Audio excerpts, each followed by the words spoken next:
Hello friends, आपका legal knowledge में स्वागत है। आज हम आपको इस वीडियो के माध्यम से नई जानकारी देने जा रहे हैं और आज का जो वीडियो मैं बना रहा हूं वह भारतीय संविधान के स्रोत पर बना रहा हूं। यह बहुत ही इम्पॉर्टेंट टॉपिक है और इस पर कंपटीशन एग्ज़ाम में बहुत प्रश्न पूछे जाते हैं। तो आइए शुरू करते हैं। जब भारतीय संविधान सभा ने संविधान बनाने की प्रक्रिया प्रारंभ की तो संविधान निर्माताओं ने सोचा कि जिन देशों में संविधान पहले से लिखे जा चुके हैं, क्यों ना उन संविधानों के उपबंधों का प्रयोग भारतीय संविधान के लिए किया जाए। फिर क्या था, संविधान निर्माताओं ने अमेरिका, ब्रिटेन और कई अन्य देशों के संविधानों का गहन अध्ययन करना शुरू किया। भारतीय परिस्थितियों के अनुकूल जो भी प्रावधान उन्हें उपयुक्त लगे उन्हें भारतीय संविधान में शामिल कर लिया। कुछ राष्ट्रवादियों का कहना था कि इस तरह कॉपी एंड पेस्ट संविधान हमारी गुलामी की प्रवृत्ति को दर्शाता है। यह आरोप कमज़ोर है या इसमें कुछ दम है, यह हम इसमें चर्चा नहीं करना चाहते।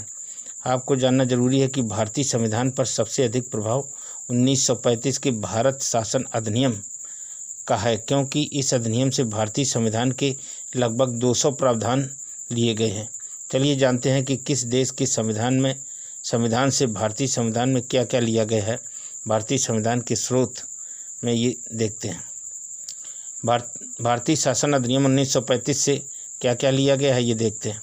नंबर 1, संघीय व्यवस्था, फेडरल सिस्टम। नंबर 2, राज्यपाल का कार्यकाल, गवर्नर्स ऑफिस। नंबर 3, कार्यपालिका का ढांचा, structure of the judiciary. Number 4, आपातकालीन उपबंध, इमरजेंसी प्रोविजंस। नंबर 5, लोक सेवा आयोग, पब्लिक सर्विस कमीशन। नंबर 6, शक्तियों के वितरण की 3 सूचियाँ, 3 list of distribution of powers. ये चीज़ें भारतीय शासन अधिनियम 1935 से संविधान में ली गई। अब ब्रिटेन के संविधान से क्या लिया गया है ये देखते हैं। ब्रिटेन के संविधान से निम्न चीज़ें ली गई हैं। नंबर 1, संसदीय व्यवस्था। नंबर 2, मंत्रिमंडल प्रणाली। नंबर 3, विधायी प्रक्रिया। नंबर 4, राज्यसभा का प्रतीकात्मक या नाम मात्र का महत्व। नंबर 5, एकल नागरिकता। नंबर 6, परमाधिकार रिटें। नंबर 7, द्विसदनात्मक व्यवस्था। नंबर 8, संसदीय विशेषाधिकार। ये 8 चीज़ें ब्रिटेन के संविधान से हमारे भारतीय संविधान में ली गई। अब देखते हैं अमेरिका के संविधान से क्या क्या लिया गया है, देखते हैं। नंबर 1, मूल अधिकार। नंबर 2, न्यायपालिका की स्वतंत्रता। नंबर 3, न्यायिक पुनरीक्षण या पुनर्विलोकन का सिद्धांत। नंबर 4, सर्वोच्च न्यायालय और उच्च न्यायालयों के न्यायाधीशों को पद से हटाया जाना और राष्ट्रपति पर महाभियोग। ये नंबर 5, उपराष्ट्रपति का पद। ये 5 चीज़ें अमेरिका के संविधान से लिए गए। अब आयरलैंड के संविधान से क्या क्या लिया गया है ये देखते हैं। राज्यसभा के लिए सदस्यों का नामांकन। नंबर 2, राज्य के नीति निर्देशक सिद्धांत।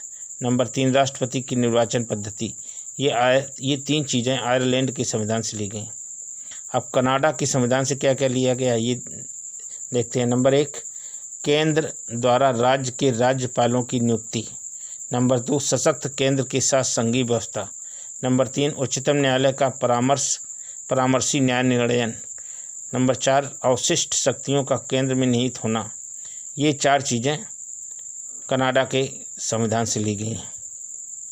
अब फ्रांस के संविधान से क्या लिया गया है ये देखते हैं। आइए। नंबर 1, गणतंत्रात्मक ढांचा। नंबर 2, स्वतंत्रता, समता और बंधुता के आदर्श। ये 2 चीज़ें फ्रांस के संविधान से ली गई। अब ऑस्ट्रेलिया के संविधान से क्या लिया गया है। नंबर 1, समवर्ती सूची। नंबर 2, संसद के दोनों सदनों की संयुक्त बैठक। नंबर 3, व्यापार, वाणिज्य और समागम की स्वतंत्रता। ये 3 चीज़ें ऑस्ट्रेलिया के संविधान से ली गई।